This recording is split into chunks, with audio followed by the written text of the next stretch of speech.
RPSC education academy में आप सभी का स्वागत है। कल हम कक्षा 10 की जो प्रथम पुस्तक है क्षितिज, उसके पद्य भाग के प्रथम पाठ के 2 पदों का अध्ययन किया था, जो कि नवीन पाठ्यक्रम पर आधारित है और 2022 की जो होने वाली परीक्षा है उसमें आएंगे। और आज हम उसके जो आगे के 2 पद हैं उनका अध्ययन करेंगे। वो मैंने बोर्ड पे लिखे हैं, देखिए। तीसरा जो पद है हमारा वह है, हमारे हरि हारिल की लकड़ी, मन क्रम बचन नंद नंदन उर, यह दृढ़ करी पकड़ी, जागत सोवत स्वप्न दिवस निसी, कान्हे कान्हे जकरी, सुनत जोग लागत है ऐसो, जो करवी ककड़ी, सूतो व्याधि हमको ले आए, देखी सुनी न करी, यह तो सूर तिन्हें ले सौंपो, जिनके मन चकरी।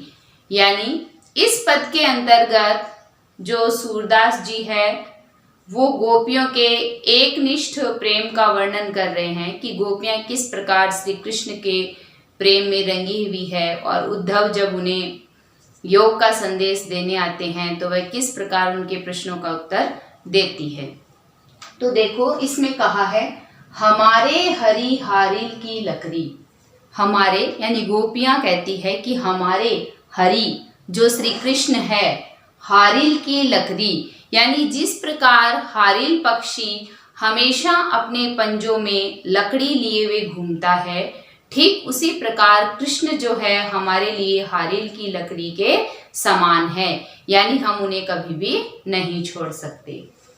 मन क्रम वचन नंद नंदन उर, मन से, क्रम से, वचन से नंद बाबा के जो पुत्र हैं उन्होंने, उर मतलब हृदय, हमने उनको अपने हृदय में धारण कर रखा है। यह दृढ़ करी पकड़ी, और हमने उन्हें बड़ी दृढ़ता से और मजबूती से अपने हृदय में धारण कर रखा है। कहने का अभिप्राय ये है कि हम उनके रंग में, उनकी भक्ति में रंगी हुई है।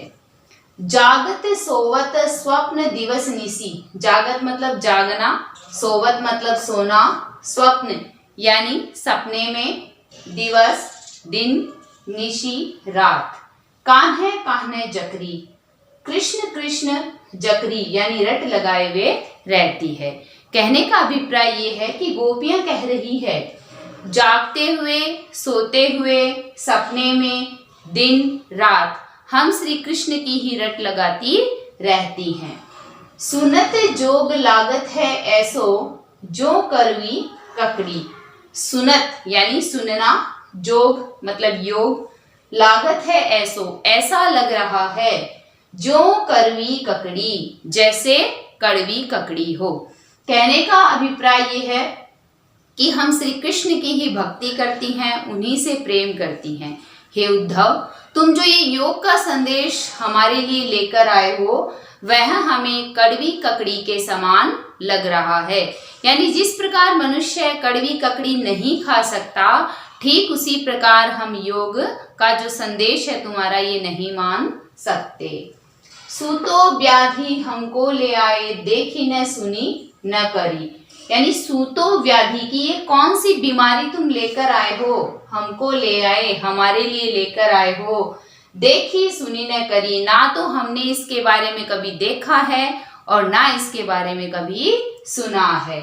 यह तो सूर तिन्हें ले सौंपो, कि ये तो सूरदास जी कहते हैं गोपियों के माध्यम से कि गोपियां कह रही है कि ये तो आप उन लोगों को सौंपो, उन लोगों को दे दो जिनके मन चक्री, जिनके मन जो हैं वो अस्थिर है, चलायमान है, एक जगह टिक नहीं सकते, ये संदेश आप उनको दे दो। हमारा तो मन है वो एकनिष्ठ भक्ति में लीन है और हम श्री कृष्ण की ही भक्ति चाहते हैं। तो इसमें देखो, जब उद्धव योग का संदेश देने गोपियों को आते हैं तो गोपियां ये कहती है कि हमारा तो एकनिष्ठ प्रेम है, हमारे श्री कृष्ण जो है वो हारिल की लकड़ी के समान है। यानी जिस प्रकार हारिल अपने पंजों से लकड़ी को नहीं छोड़ सकता, ठीक उसी प्रकार हम श्री कृष्ण को नहीं छोड़ सकते। हमने मन से, वचन से, क्रम से श्री कृष्ण को अपने हृदय में धारण कर रखा है और बड़ी मजबूती से धारण कर रखा है। जागते हुए, सोते हुए, सपने में दिन रात हम श्री कृष्ण की ही रट लगाती रहती हैं।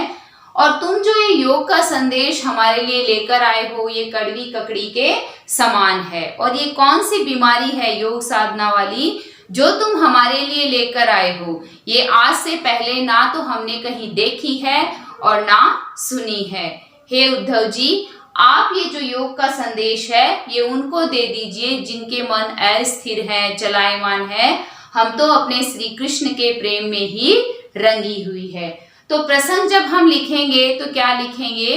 प्रस्तुत पद हमारी कक्षा 10 की पाठ्य पुस्तक क्षितिज के प्रथम भाग सूरदास जी के भ्रमर गीत में से संकलित किया गया है। और प्रस्तुत पद के अंतर्गत गोपियों का श्री कृष्ण के प्रति जो एकनिष्ठ प्रेम है उसके बारे में बताया गया है। फिर इसके पूरे की व्याख्या कर देंगे सरलार्थ के रूप में और उसके बाद विशेष लिख देंगे। विशेष में मैंने आपको कल बताया था, सबसे पहले लिखेंगे भाव, फिर भाषा, अलंकार और शैली और रस।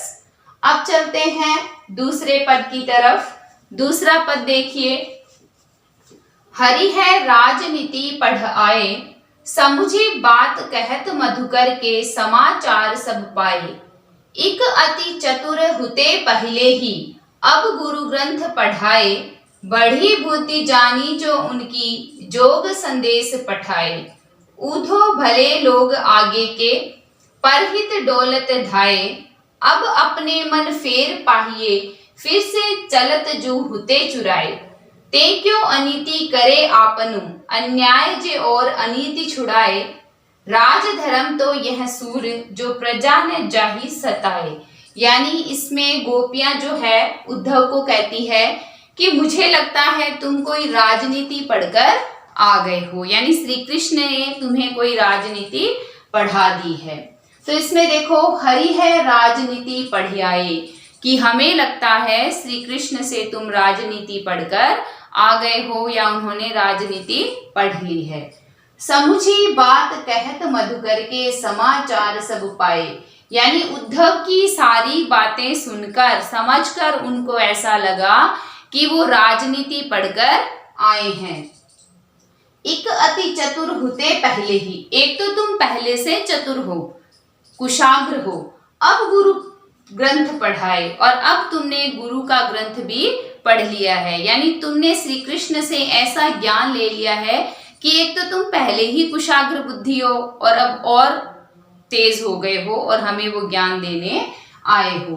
बढ़ी बुद्धि जानी जो उनकी, जोग संदेश पठाए, कि उनकी तेज बुद्धि का हमें पता लग गया है जब तुम योग का संदेश हमारे लिए लेकर आए हो और उन्होंने हमारे लिए भेजा है, तो उनकी तेज बुद्धि का भी पता हमें लग गया है। ऊधो भले लोग आगे के, परहित डोलत धाये, कि हे उद्धव, भले लोग वो होते हैं जो दूसरे का कल्याण करते हैं। अब अपने मन फेर पाहिए, चलत जो हुते चुराए, कि पहले तो उन्होंने हमारे मन को चुरा लिया और अब हमारे लिए इस प्रकार का संदेश भेज रहे हैं। ते क्यों अनीति करे आपुन, जे और अनीति छुड़ाए, कि अच्छा व्यक्ति तो वह होता है, भला व्यक्ति तो वह होता है जो अन्याय छुड़ाता है। ऐसा व्यक्ति भला व्यक्ति नहीं होता जो अन्याय की बात या अन्याय की शिक्षा देने के लिए आता है।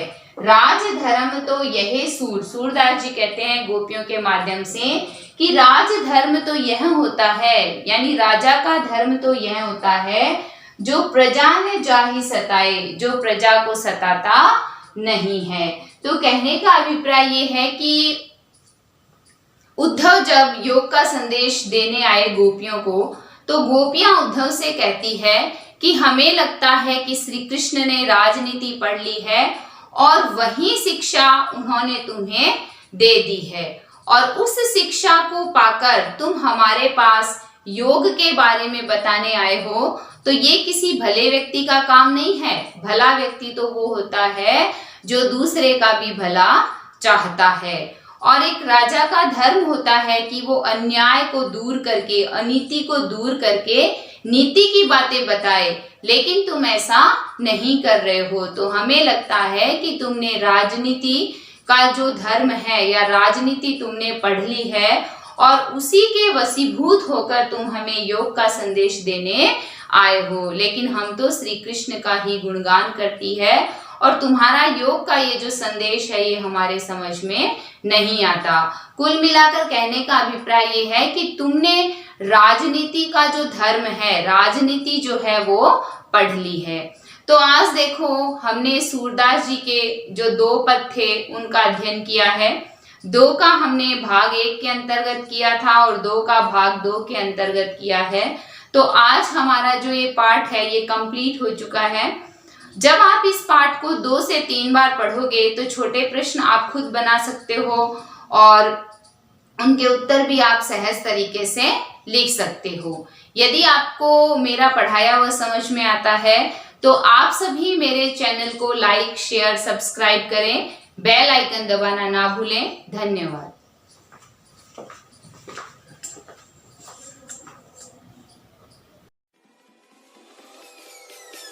Peace.